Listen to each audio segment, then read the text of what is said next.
Congress looks at the glass half full or half empty, Jyotirmay, because in Tamil Nadu, it's not thanks to them. They're the weaker link in the alliance. In Assam, they're barely scraping through. In Kerala, they had to win. And in Bengal, it's thanks to Mamata Banerjee, no thanks to the Congress. So, glass half full, half empty. Well, I mean, I'm not a congressman, so I can't say whether it's half empty or half full. That's for congressmen to decide. But between now and 2014, the Congress needs two things. It needs to overhaul itself. It needs to clean its act up. And second, it needs a big idea. I'm not suggesting that the BJP or the opposition have a big idea, but the Congress, in order to survive, needs a big idea. Okay.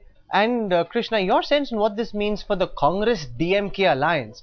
Because Kanni Modi, we've seen Karunanidhi getting very angsty about it. Now, if they were to come to power, what does that mean for the Congress and the Well, DMK? I think it might on the face of it look to be the most pleasant news that the Congress party people would have got. But then, from where Professor Gupta said, it's actually a proxy battle.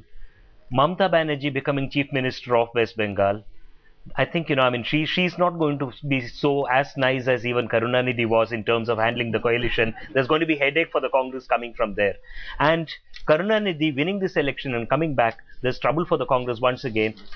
So I think it's bad news for the Congress. It's very bad news for the left, actually. Oh, it's Yeah, and terrible for the news left, for the it's shattering. It's shattering for the left because losing Bengal is terrible. Well, a lot of Bad news for the Congress, but still better than losing West Bengal or losing. There might be. I think the Congress could have been happier losing West Bengal and Kerala, or at least in Tamil Nadu. These two coalition pressures, what Manmohan Singh talked about in the meeting with television editors, I think it's going to increase. Well, we leave it to the Prime Minister and to Sonia Gandhi to decide whether it's good news or bad news. We've laid out the figures.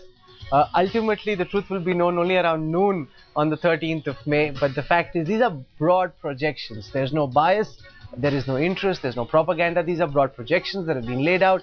Professor Kumar and his team and the ORG team have been working very hard in putting this together, and we've analyzed the data for what it is.